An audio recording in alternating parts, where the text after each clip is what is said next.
This is part 2 of our wrap up. So I'm going to pick up in Galatians chapter 5 verse 16, and it says, "But I say, walk by the Spirit, and you will not gratify the desires of the flesh." So this directive in this verse, walk by the Spirit, it's very directive, it's directional. It says this is the way that you need to walk, but it's also empowering. It's saying you can walk by the Spirit, and he's engaging us and saying this way and this is how, in order that you don't fulfill the desires of the flesh. This is how you stay free from the desires of the flesh, because the desires of the flesh are not the same as the desires of the Spirit. In fact, they are absolutely opposite to one another. And then if you are in verse 18, if you are led by the Spirit, you are not under the law. And as I said before, the book of Galatians is a whole discussion between the law and grace. And anytime you want to understand grace more, you study Galatians, because it's all about the grace of God. And then he goes on in verse 19 to 21 to describe the works of the flesh, and we can add any number of those things, many other things to those things, and we've all been party to some of those. There's nothing there that many of us have done or been part of. But he says, as I warned you before, that those who do such things will not inherit the kingdom of God. But the fruit of the Spirit is love, joy, peace, patience, kindness, goodness, faithfulness, gentleness, self-control. Against such things there is no law.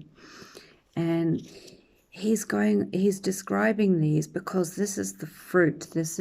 And he uses the analogy of a tree or a bush, to say we want to produce a fruit that when you open it up or when you look at it, it smells good, it looks good, it tastes good, everything about it is good.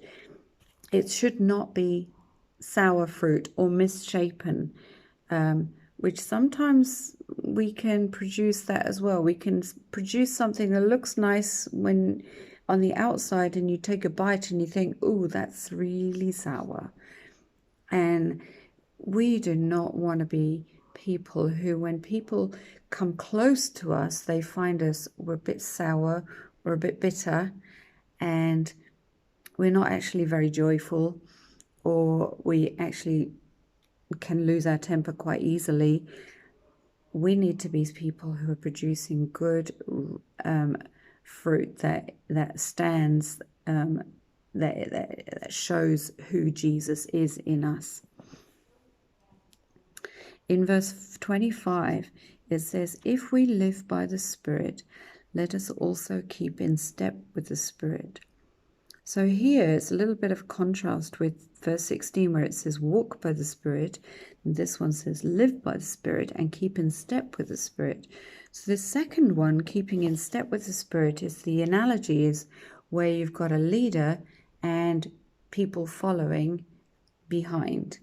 And so we are to keep in step with the Spirit, i.e. the Spirit is there and I'm following the Spirit, faithfully putting my feet in his footsteps. And that's the picture that the Greek gives us in that particular verse. But overall, with this whole concept, we need to look at what is the fruit. Now, it's interesting that the fruit comes towards the end of this book, which, as I said, was a whole discussion between law and grace. And if we are living in a grace understanding, we will produce the right fruit, because we will be walking by the Spirit. We will be living by the Spirit and keeping in step with the Spirit.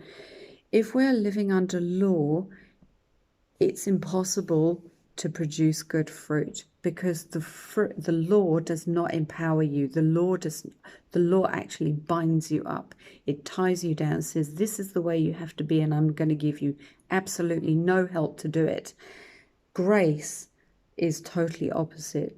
The power of the Spirit, walking in grace, enables you to say no to the desires of the flesh, as it describes in verse 16, and say yes to the things of the Spirit. And that the grace of God will then cause that fruit to be born in us and to be evident to those around us. And it's about showing that evidence to those around us that will draw other people to his kingdom. So I hope that helps to give an overview, and God bless you all.